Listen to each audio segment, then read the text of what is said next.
The Middle East, a region synonymous with conflict, a land scarred by history and riven by ancient rivalries. It is here, in this crucible of geopolitics, that the United States finds itself once again embroiled in a deadly conflict.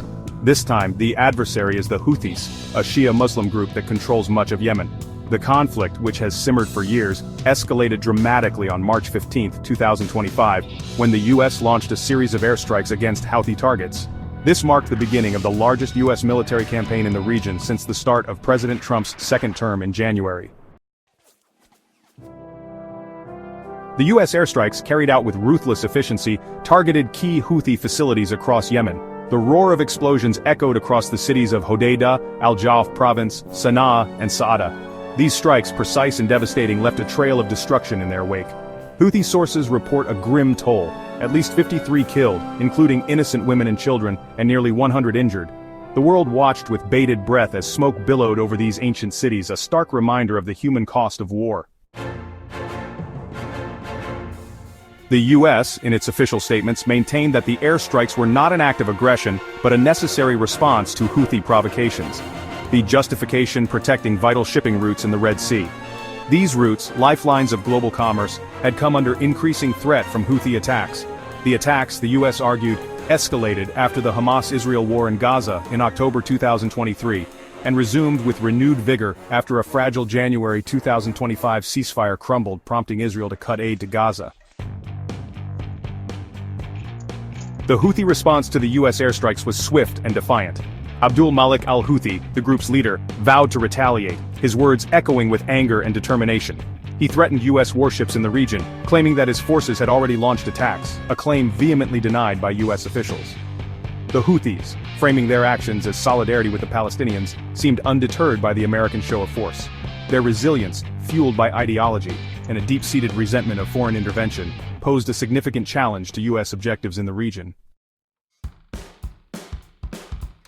The U.S., determined to assert its dominance, deployed a formidable array of military hardware to the region.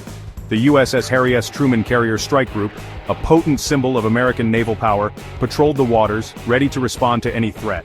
The group, consisting of the carrier itself, 3 destroyers and a cruiser, was further bolstered by the presence of the USS Georgia, a guided missile submarine. Adding to this display of force were fighter jets, screaming across the skies, their presence a constant reminder of American air superiority. The U.S. military, demonstrating its technological prowess, also claimed to have shot down 11 Houthi drones on March 16, a testament to their ability to counter asymmetric threats. Section 6, a chorus of hawks in Washington. The U.S. political establishment, with few exceptions, rallied behind the airstrikes, their rhetoric echoing the familiar beats of American exceptionalism. President Trump, never one to shy away from bellicose language, vowed to unleash overwhelming lethal force until the Houthis ceased their attacks. He placed the blame squarely on Iran, accusing the Islamic Republic of being the puppet master behind the Houthi insurgency. Secretary of State Marco Rubio, echoing the president's sentiments, declared that the campaign would continue until the Houthis were no longer capable of threatening shipping routes. National Security Advisor Michael Waltz, adding to the chorus of condemnation, claimed that multiple Houthi leaders had been eliminated in the strikes. Defense Secretary Pete Hegseth, known for his hawkish views, vowed that the campaign would continue until all attacks on U.S. forces ceased.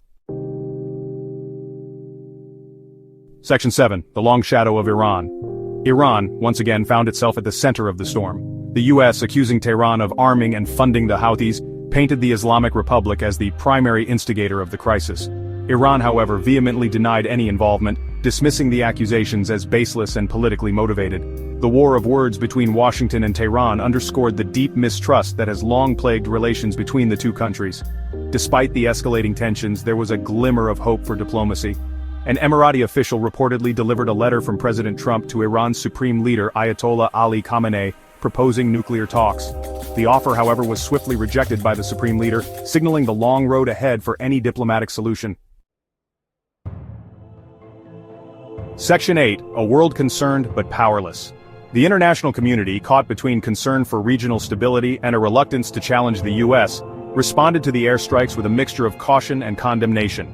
UN Secretary General Antonio Guterres, echoing the sentiments of many world leaders, called for restraint and urged all parties to engage in dialogue. His pleas, however, seemed to fall on deaf ears as the drums of war continued to beat. Section 9. A history of violence, a future uncertain. The Houthi movement, a formidable force in Yemen's complex political landscape, has a long and bloody history. Under the leadership of Abdul Malik al-Houthi, the group has amassed an arsenal of weapons, including armed drones and ballistic missiles. The Houthis, who see themselves as part of the axis of resistance against Western influence in the Middle East, have repeatedly clashed with the US and its allies.